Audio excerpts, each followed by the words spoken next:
εξοχής τα πρωινά θα τα βρούμε ξανά αγκαλιά στο κρεβάτι. Και δεν πειράζει που τόσο νωρίς θα κοιτάμε χωρίς να γυρεύουμε κάτι.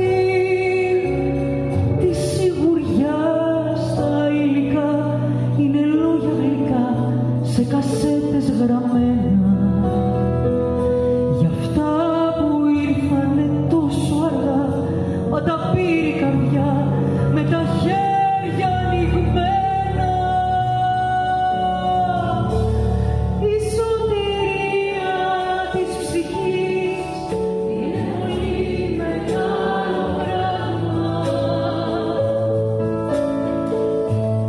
Σαν ταξιδάκι αναψυχής με ένα κρυμμένο τραύμα.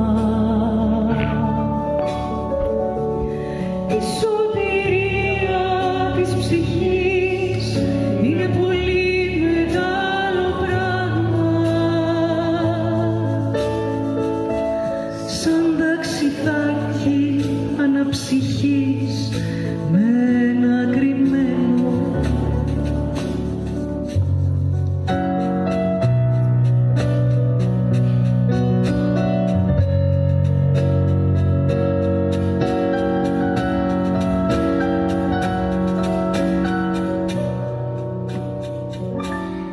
Μια παραλία ερημική και ένα πλώναμε εκεί τη ζωή μας στο βήμα. Και δεν πειράζει που τόσα φιλιά πριν να γίνουν παλιά θα τα πάρει το κύμα. Και εκεί στην άκρη της γραμμής θα χαρίζουμε εμείς τα παλιά μας κομμάτια. Σ' αυτά που ήτανε τόσο μικρά μα που ρίχναν σκιά για να μοιάζουν παλάτια.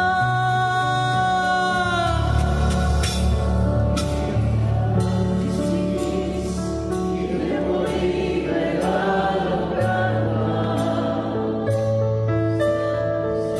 Σαν ταξιδάκι αναψυχής με ένα κρυμμένο τραύμα.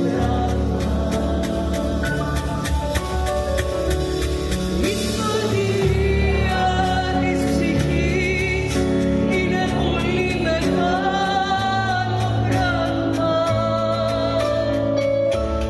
Σαν ταξιδάκι αναψυχής με ένα κρυμμένο τραύμα. Η σωτηρία της ψυχής είναι πολύ μεγάλο πράγμα. Σαν ταξιδάκι αναψυχής με ένα κρυμμένο